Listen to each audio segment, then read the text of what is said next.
गुरुवर को वंदन हजार हो, गुरुवर को वंदन हजार। गुरुवर तुम तो हुए हैं भव पार रे, गुरुवर को वंदन हजार। बरसों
स्वर्ग सुखों में गुरुवर क्यों भूल बैठे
गुरुदेव पूज्य श्री आनंद ऋषि जी महाराज साहब के पावन स्मृति में शतशः अभिवादन। वर्तमान आचार्य डॉक्टर शिवमणि जी महाराज साहब, युवाचार्य पूज्य महेंद्र ऋषि जी महाराज साहब, प्रवर्तक पूज्य श्री कुंदन ऋषि जी महाराज साहब के चरण कमल में कोटिशाल वंदन। तपस्वी रत्न पूज्य किशन मुनि जी महाराज साहब, श्रुति स्थविरा प्रखर व्याख्याता गुल्ली मैया डॉक्टर पूज्य धर्मशिला जी महासदी जी के पावन स्मृति में शतशः अभिवादन। उपस्थित धर्मप्रेमी भाइयों, कर्णमूर्ति माताओं तथा बहनों, आनंद सप्ताह चल रहा है। आचार्य भगवान भले ही आज हमारे बीच में नहीं है, परंतु उनका स्मरण, उनका जो दर्शन यानी श्रद्धा भी, और दर्शन यानी उनके बताया हुआ मार्ग, वो हमारे श्रद्धा का केंद्र है। ऐसे आचार्य भगवान भले ही वे यहाँ मौजूद न होते हुए भी आज हर एक स्थानक के अंदर जहाँ जहाँ पर उनके भक्त हैं, वहाँ पर उनका नामस्मरण, उनका स्मरण होते रहता है। जो त्यागी होते हैं, त्याग का ही बहुमान होता है। आप अपने बाप दादा को याद करके, और दादा के दादा को कोई याद करता है क्या? वर्तमान में जो है उनके ठीक है, बाकी जो जिंदा है उसकी जयंती या जन्मदिन मनाया जाता है। संसारी लोग जो चले गए हैं उनकी जन्म जयंती या जन्मदिन मनाया जाता है क्या? नहीं। उसके पीछे एक ही कारण है, तो गुरुओं को याद करके उतनी तब जब साधना आराधना हो जाए। आज संगीत एकासना, कल सबने लकी एकासना किया था, आज संगीत एकासना का दिन है। कुछ लोगों ने मुझे कहा संगीत एकासना मुझे नाश्ता गावता खाऊंगा, क्योंकि नाश्ता गावता नहीं खाऊंगा। जब तक हम गाते हैं तब तक ही भोजन करना, गाना बंद, भोजन बंद। इस प्रकार से ये संगीत एकासना होता है। एकासना का भी बड़ा महत्व होता है। एकासना करना भी कोई आसान बात नहीं है। श्रेणिक महाराज को भगवान महावीर स्वामी ने कहा था कि आती पर्व तिथि के दिन यदि आप एकासना कर लोगे तो आपके नारकी के बंधन टूट जाएंगे। जब भगवान को उन्होंने पूछा कि भगवान, मैं आपका भक्त, मैं आपका सेवक, मेरी गति क्या होगी? तो भगवान ने कहा आपकी गति नरक की होगी, क्योंकि उन्होंने ऐसा कर्म बांध रखा था। कर्म किसी को छोड़ते नहीं है। वो कब, कहाँ और कैसे उदय में आते हैं कुछ भी नहीं कह सकते गए। तब भगवान को उन्होंने कहा, भगवान मैं आपका भक्त और मैं नरक में जाऊंगा। भगवान ने कहा जो होनी है, जो कर्म बांधे है, उसको तो कोई टाल नहीं सकता, लेकिन मैं क्या कर सकता हूँ? तब भगवान ने 4 उपाय बताए थे। उसमें से एक उपाय एकासना करने का भी बताया था, परंतु दुर्भाग्य से एकासना तो किया, परंतु जैसे ही दोपहर में माली बगीचे में से बोर लेकर के आता है, मीठे मीठे बोर, माली ने बोर की टोकरी श्रेणिक महाराज के सामने रख दी और उन्होंने तुरंत बोर उठा करके चख करके देखा, बहुत मीठा। गया एकासना भी। एकासना के पचकान के साथ में एकासना तोड़ दिया। व्रत भंग करे तो कहाँ जन्म लेना पड़ता है? अभी आपने आदि कुमार मुनि के इसमें देखा ना, व्रत भंग किया था पहले भव में, तो कहाँ जन्म लेना पड़ा? अनार्य देश में। अनार्य देश में जहाँ धर्म नहीं, धर्म के संस्कार नहीं, ऐसे देश में जन्म लेना पड़ता है। हमारा साधु वंदना का टॉपिक भी चल रहा है। अर्धकुमार मुनि सुलभद्र नंदीशेन अर्णक ऐमुत्ते मुनीश्वरो निश्रेन। अब ये चार तो हो गए, अर्धकुमार मुनि सुलभद्र हो गए, नंदीशेन हो गए, अर्णक मुनि भी हो गए। अब आते हैं अति मुक्तक कुमार, एवंता कुमार नहीं, अति मुक्तक कुमार। जो गौतम स्वामी की उंगली पकड़ के गए थे वो नहीं, ये अति मुक्तक कुमार जिसका वर्णन आप अंतगढ़ दशांश सूत्र में सुनते हैं। अंतगढ़ दशांश सूत्र में आप हर साल ये बात सुनते हैं कि अति मुक्तक कुमार ने खाली क्या कहा था कि जीव यशा को कहा था, जिसको आप संवार रही हो, सजा रही हो, उसका ही बेटा तेरे पति का और पिता का नाश कर देगा, खत्म कर देगा। पिता का शायद आपको पता नहीं होगा। जीव यशा कौन है? आप पहले तो हम देखेंगे अति मुक्तक कुमार कौन थे। अति मुक्तक कुमार मथुरा के राजा उग्रसेन के पुत्र थे और उनके बड़े भाई कंस थे। उनके बड़े भाई कंस थे। जब कंस गर्भ में आते हैं तो माता को ऐसा विचार आता है कि यानी दोहन ऐसा उत्पन्न होता है कि उसके पिता का यानी धारिणी देवी, उग्रसेन की पत्नी का नाम धारिणी देवी था, और धारिणी देवी जब कंस गर्भ में आता है तो उसे दोहन उत्पन्न होता है कि पति के कलेजे का मांस खाओ। ऐसा दोहन जब उत्पन्न होता है तो रानी दुबली होने लग जाती है। धारिणी विचार करती है, अरे ऐसा दोहन कैसे पूरे हो सकता है? कलेजे का मांस और पति का कैसे खा सकती हूँ? ये दोहन पूरा नहीं होगा तो जो संतान है वो बचेगा नहीं। अब करना क्या? परंतु मंत्री ने बहुत बड़ा दिमाग चलाया और उसने कुछ शशक का ऐसे खाली उसके कलेजे के ऊपर रखा, जो बहुत गहरी नींद में थे उग्रसेन राजा, और जैसे ही वो शशक छाती के ऊपर रखा और वह ऐसा लगा कि मेरा ही मांस निकाल रहे, वो जोर से चिल्लाए। सेवकों ने ऐसा कुछ किया नहीं, परंतु वो घबरा के चिल्लाए तो रानी को ऐसा लगा कि ये मांस मुझे देने के लिए तैयार हो गया है। यादव कुल में कोई जैन लोग नहीं थे।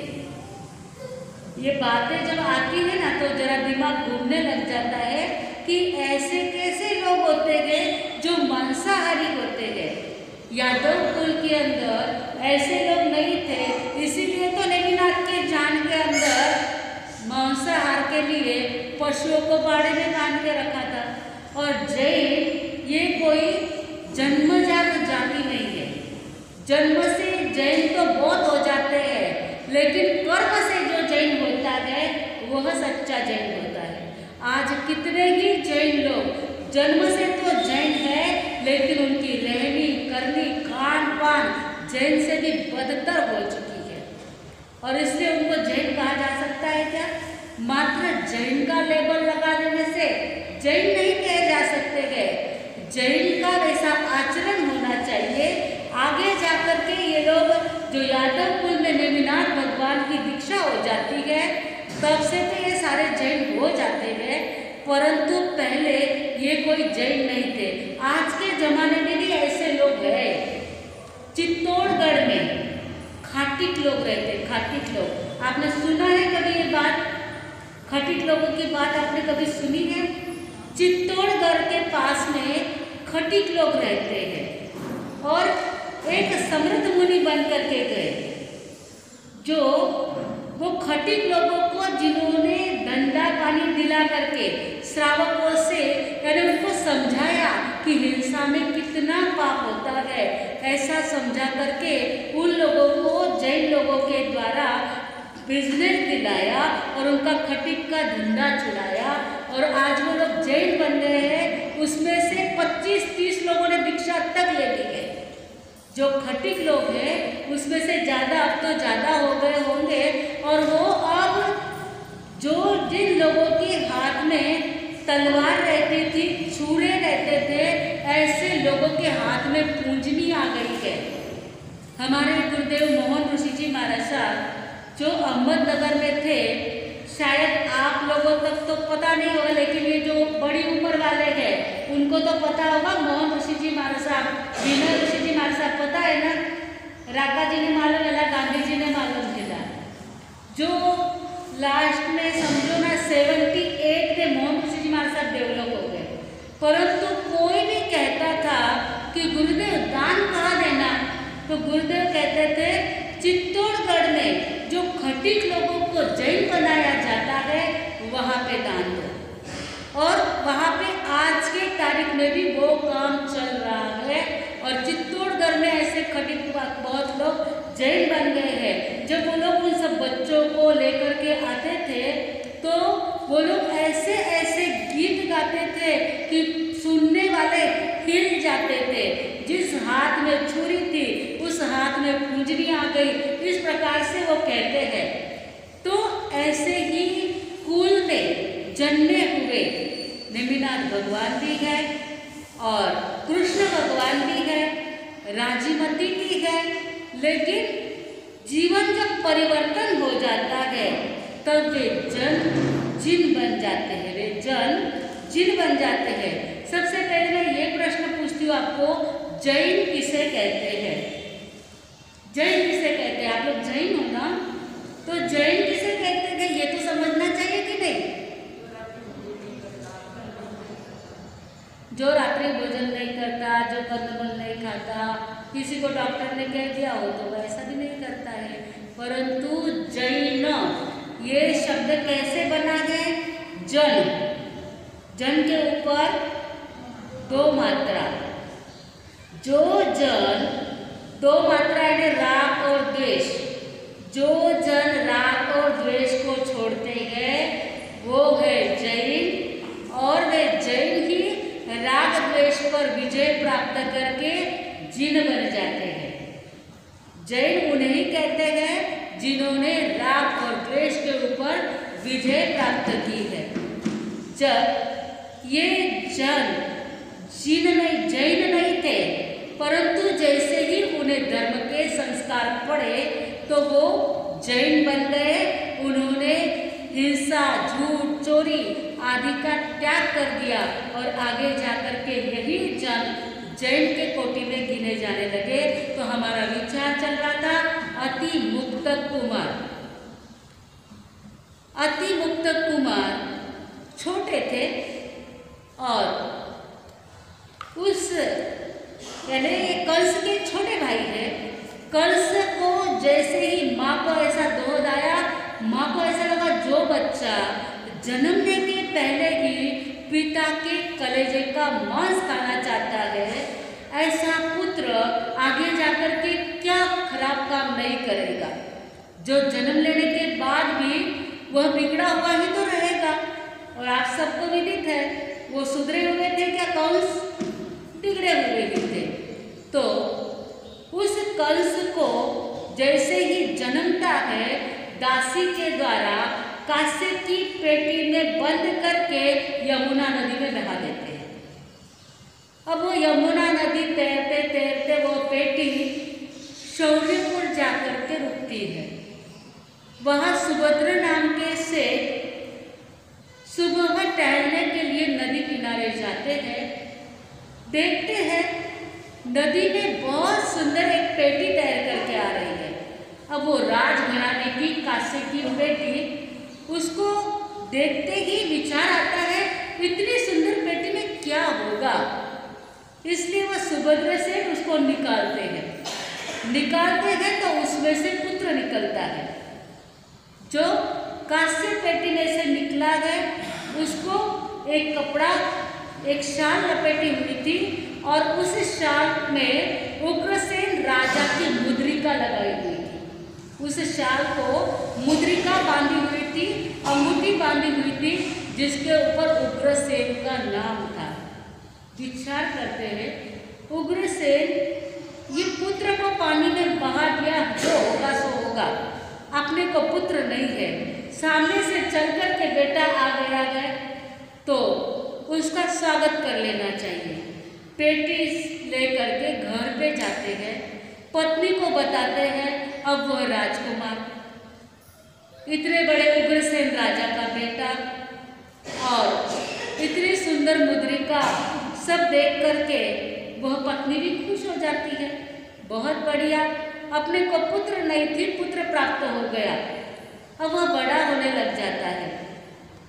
कहते हैं पुत्राचे पाय पाळण्यात दिसतात, पालना भी नहीं आने दिया था इसने, तो इसके लखन तो गर्भ में ही दिख गए थे।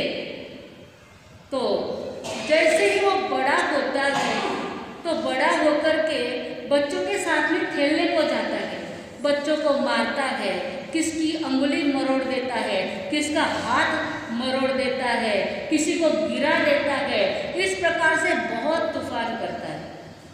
ये सब देख करके जो सुभद्रा सेठ थे वो परेशान हो जाते हैं।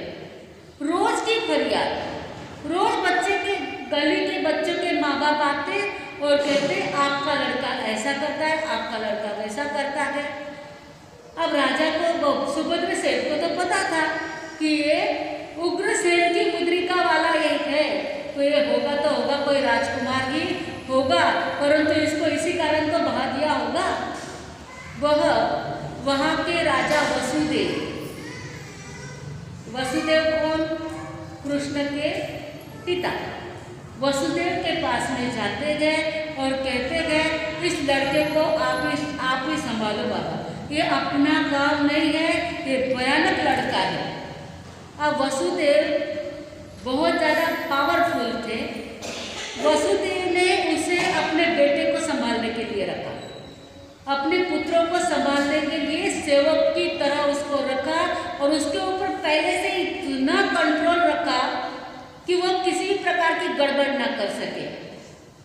बच्चों को पहले से आंख के इशारे में डराओ तो वो आंख के इशारे से शांत हो जाता है। बच्चों को इशारे में ना डराते हुए मारो तो वे मारने के आदी हो जाते हैं। तो वो मार खाने के बाद भी क्या कोड़गा हो जा रहे थे, तो वह सुनते ही नहीं है।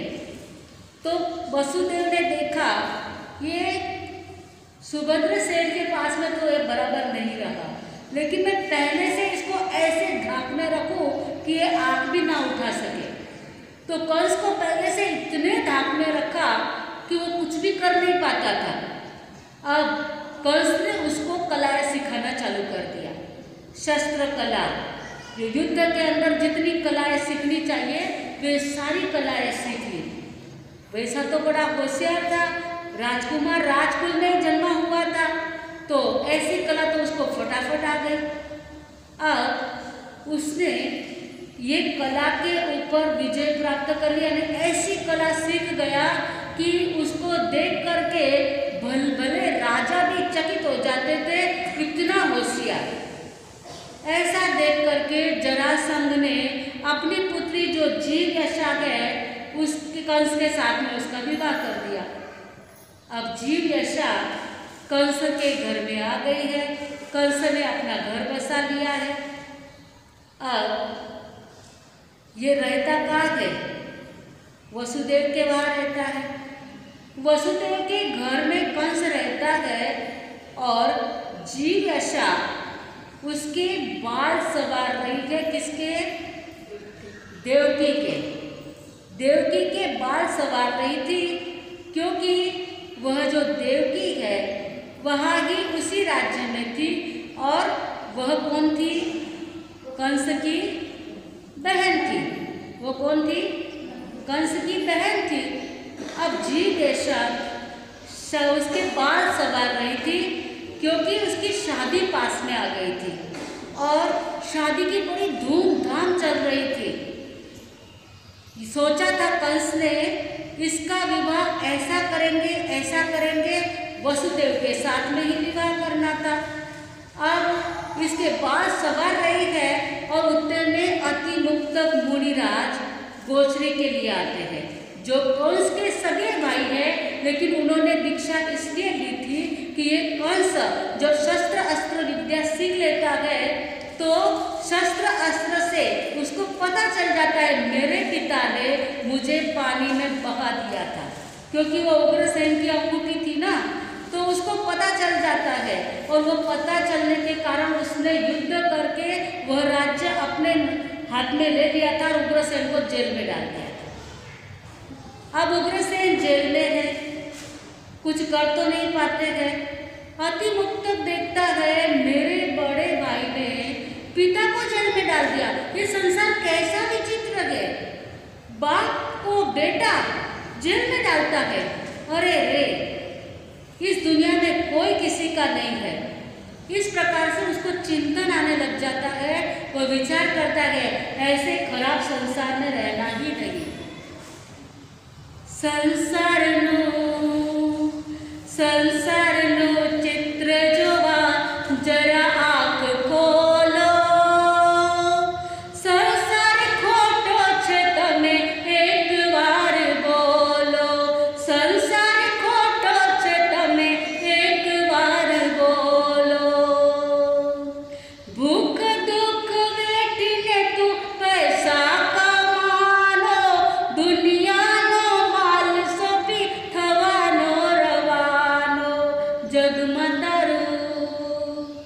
जगमतारू कोई नटी सत्य ने पिछानो, संसार खोटो छे तमे एक बार बोलो, संसार नु चित्र जोवा जरा आँख खोलो, संसार खोटो छे तमे एक बार बोलो।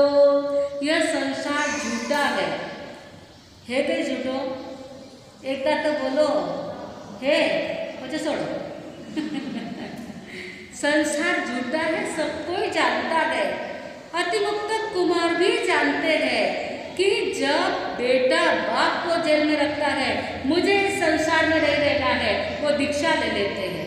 और दीक्षा लेने के बाद जब गोचरी के लिए वह अपने ही घर पर जाते हैं, तब जीवयशा देखती है मेरे देवर जी गोचरी के लिए आ रहे हैं।